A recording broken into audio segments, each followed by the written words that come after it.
Something in the water, cliched characters, bad writing, you barely see the shark. Five friends argue and die off. No one gives a shit about something in the water. It's currently streaming on Hulu. It was directed by Haley Easton Street and written by Kat Clark. Check out the respective IMDb pages for the full listens of their work. And this stars, in the sense that people are on screen for at least a good amount of the time, Hitfu Kwasem, as well as Natalie Mitson, who they basically play two former lovers. They're not easy lovers. They don't have a heart on to believe it. They're like no others, and I don't get the lyrics right, and I don't really care. After a certain scene in the very beginning that I'll talk about in the spoilers, they have split, but they reunite to be part of their best friend's wedding. They say a little prayer for you forever and ever. We'll be on the water and we will drown together forever, forever. We'll be shark bait and we will love you until we're pieces of me. That's about the level of enthusiasm that I have for this particular movie, which I know that everybody tried, and I'm sure everybody had a good time. And I don't expect much when you basically take the concept of open water and add a few other people. But the thing is, despite the cast actually having a little bit of a talent, you do have Lauren Lyle, who was in Mercy Falls. By the way, check out Mercy Falls. Nicola McCowan was really good in that, and she's been good in some other projects. You have a couple other friends. It's basically just about these five girlfriends. Hey, you. I don't like your girlfriend. No way. You're going to have to drown this one. Hey, you. I want to be your girlfriend. No way. Yeah, they reunite after that opening scene that is a little bit traumatic for anybody that has dealt with that kind of thing.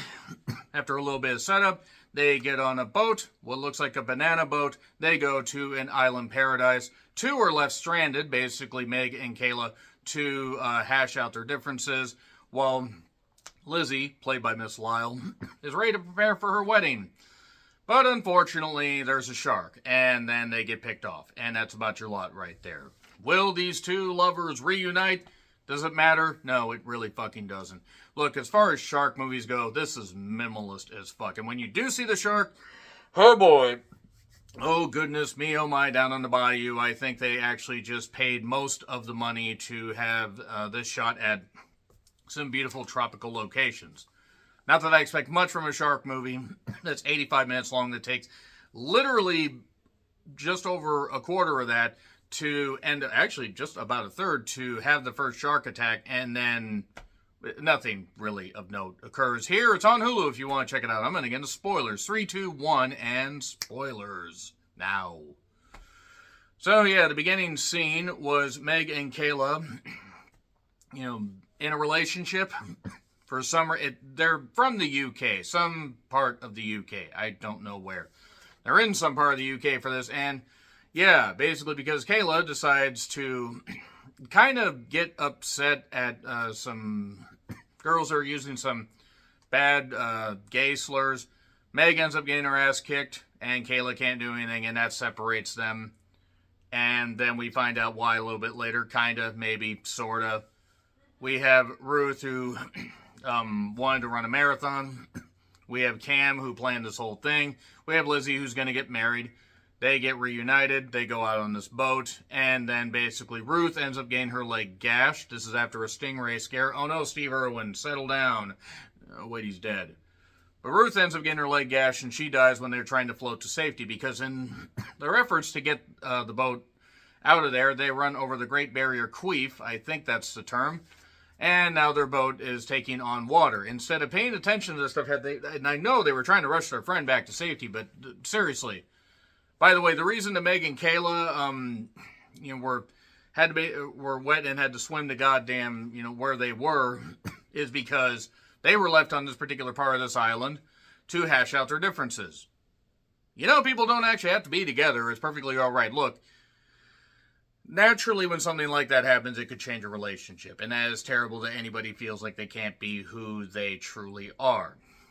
And you always want your partner to stick with you, and there is a little bit of underlying stuff about trauma that Meg has been dealing with. The problem is that's totally thrown out the goddamn window. She gets sunburned. Ruth ends up dying. Cam gets picked off. And then Lizzie, who can't swim, by the way, her and Meg are together while Kayla has gone off for help. We see her, looks like she's about to drown, and then we see her kind of being okay. A storm hits. Lizzie ends up drowning at some point. Lizzie's death omitted for clarity. And then Meg is suddenly faced off with the goddamn shark. Gets to a part of a Great Barrier Reef, has a piece of the reef, and suddenly Kayla is there with the Coast Guard. Just any Coast Guard. Doesn't matter where the Coast Guard came from. They were dropped out, I don't know, from goddamn space.